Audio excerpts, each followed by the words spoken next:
দর্শক, আজ ৩রা জুন ২০২৬। মধ্যপ্রাচ্যের মানচিত্রে আজ এমন কিছু ঘটনা ঘটেছে যা পুরো বিশ্ব রাজনীতিকে একটা নতুন খাদের কিনারায় এনে দাঁড় করিয়ে দিয়েছে। আজকের ভিডিওতে আমরা মূলত তিনটি বিশাল খবর নিয়ে আলোচনা করব।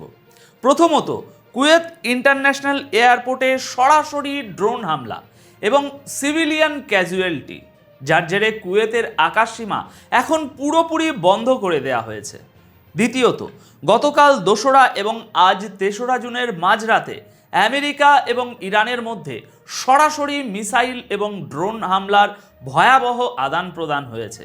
একদিকে আমেরিকা ইরানের তেলবাহী জাহাজ এবং কেশম আইল্যান্ডে হামলা চালিয়েছে, অন্যদিকে ইরানও ছেড়ে দেয়নি। তারা বাহরাইনে থাকা আমেরিকার 5th ফ্লিটের হেডকোয়ার্টার থেকে শুরু করে কুয়েতের আমেরিকান এয়ারবেসে ট্রিপল অ্যাটাক চালিয়েছে।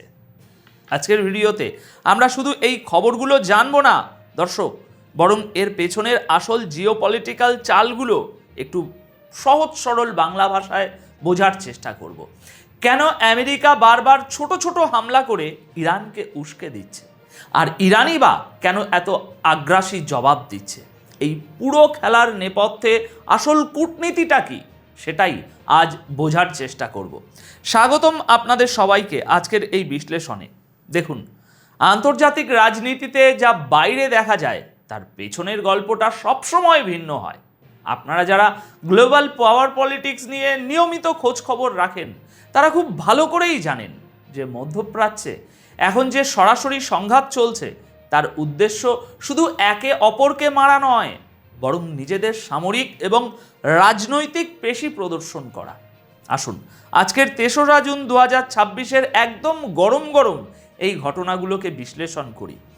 দেখুন, আসল ব্যাপারটা হলো, আজ ৩রা জুন কুয়েত থেকে যে খবরটি বাইরে বেরিয়ে এসেছে তা রীতিমতো চমকে দেওয়ার মতো।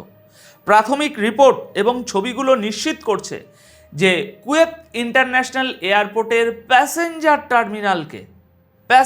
টার্মিনালকে সরাসরি নিশানা করা হয়েছে ইরানি ড্রোন দিয়ে। এখানে একটা জিনিস বুঝতে হবে দর্শক, প্যাসেঞ্জার টার্মিনাল মানে হলো যেখানে সাধারণ যাত্রীরা থাকেন। কুয়েতের প্রতিরক্ষা মন্ত্রণালয়ের মুখপাত্র ব্রিগেডিয়ার জেনারেল দাউদ আব্দুল আজিজ আলতাবি স্পষ্ট জানিয়েছেন যে বেশ কয়েকটি ড্রোন সরাসরি এয়ারপোর্টে আঘাত এনেছে এবং প্যাসেঞ্জার বিল্ডিংয়ের ব্যাপক ক্ষতি করেছে। এর ফলে বেশ কিছু সাধারণ মানুষ আহতও হয়েছেন। সুতরাং বুঝে দেখুন জল কতদূর গড়িয়েছে। এই ঘটনার পরপরই কুয়েতের সিভিল এভিয়েশন অথরিটি সমস্ত কমার্শিয়াল ফ্লাইট পরবর্তী নির্দেশ না দেওয়া পর্যন্ত আপাতত বাতিল করে দিয়েছে। এখন কুয়েতের আকাশে সাধারণ কোনো বিমান নেই, উঠছে শুধু ফাইটার জেট। কুয়েতি ফোর্সেস বলছে তারা যে কোনো পরিস্থিতির জন্য প্রস্তুত। কিন্তু প্রশ্ন হলো, ইরান কেন কুয়েতকে নিশানা করলো? দেখুন, এর পেছনের জিওপলিটিক্যাল হিসাবটা হলো, কুয়েতে আমেরিকার বিশাল সামরিক উপস্থিতি রয়েছে। ইরান মূলত এই হামলার মাধ্যমে শুধু আমেরিকাকে নয়, বরং আমেরিকার মিত্র আরব দেশগুলোকেও আরও একবার একটা কড়া বার্তা দিতে চাইছে। যদি আমেরিকার মাটি থেকে বা আমেরিকার কোনো বেস থেকে ইরানের উপর হামলা হয়, তবে সেই দেশগুলোও ইরানের টার্গেট লিস্ট থেকে বাদ পড়বে না। এবার আসুন ২রা এবং ৩রা জুনের মাঝরাতের ঘটনাগুলো একটু তলিয়ে দেখি। আজ ভোর রাতেই মূলত আমেরিকা এবং ইরানের মধ্যে সরাসরি সংঘাতের সূত্রপাত ঘটে গিয়েছে। পশ্চিমা মিডিয়াগুলো হয়তো আপনাদের শুধু একদিকের গল্প শোনাবে, কিন্তু আমরা যদি নিরপেক্ষভাবে দেখি তাহলে পুরো পিকচারটা ক্লিয়ার হবে। প্রথমে আমেরিকার সেন্ট্রাল কমান্ড একটি অপারেশন চালায়।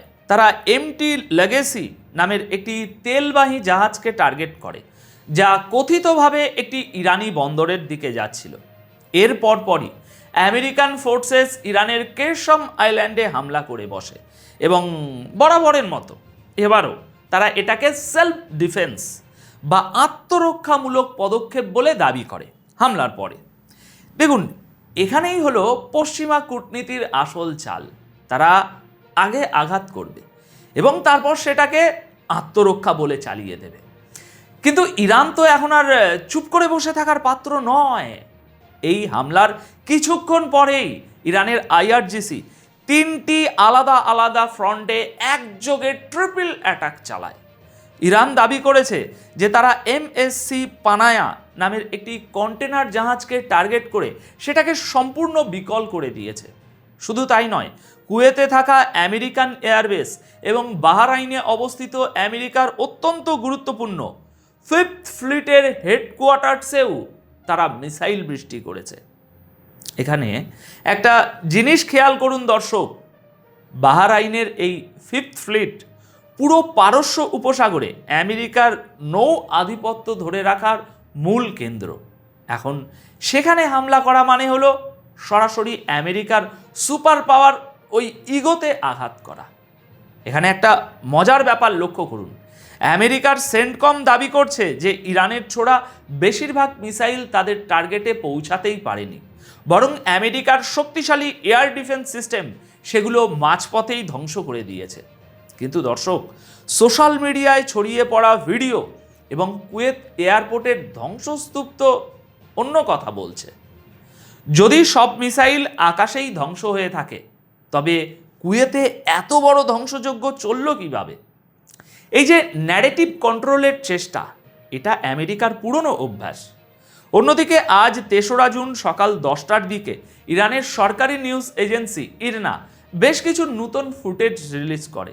এই ফুটেজগুলোতে স্পষ্ট দেখানো হয় কিভাবে আমেরিকান ঘাঁটিগুলোতে মিসাইল হামলা চালানো হয়েছে, বিশেষ করে কাতার, কুয়েত এবং বাহরাইনের 5th ফ্লিটের মতো জায়গাগুলোতে কিভাবে তাদের ড্রোন এবং মিসাইল আঘাত এনেছে তার ভিজুয়াল প্রমাণ তারা দুনিয়ার সামনে হাজির করে।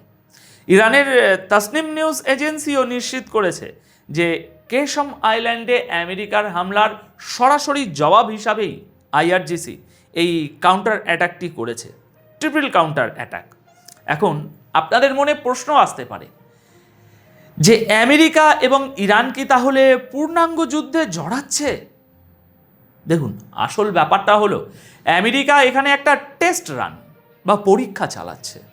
তারা ছোট ছোট হামলা করে দেখতে চাইছে ইরানের এয়ার ডিফেন্স সিস্টেম ঠিক কতটা মজবুত এবং তাদের র্যাডারগুলো ঠিক কোথায় কোথায় কোথায় কোথায় বসানো আছে।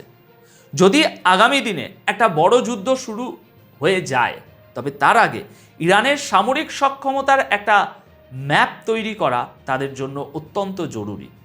অন্যদিকে ইরানও অত্যন্ত বুদ্ধিমত্তার সাথে জবাব দিচ্ছে।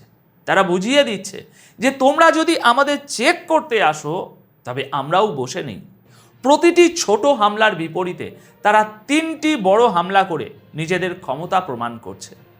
সব মিলিয়ে আজ 3রা জুনের এই ঘটনা প্রবাহ আমাদের চোখে আঙুল দিয়ে দেখিয়ে দিচ্ছে যে মধ্যপ্রাচ্যের শান্তি চুক্তি বা সিজ ফায়ারের যে কথাগুলো পশ্চিমা দুনিয়া বলে বেড়ায় তা আসলে কতটা ঠুনকো।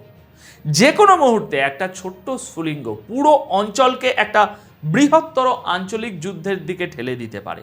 আর এই যুদ্ধে গালফ কান্ট্রিগুলো, যারা এতদিন আমেরিকার ছত্রছায়ায় নিরাপদ ভাবত নিজেদের, তারাও এখন সরাসরি টার্গেটে পরিণত হয়েছে।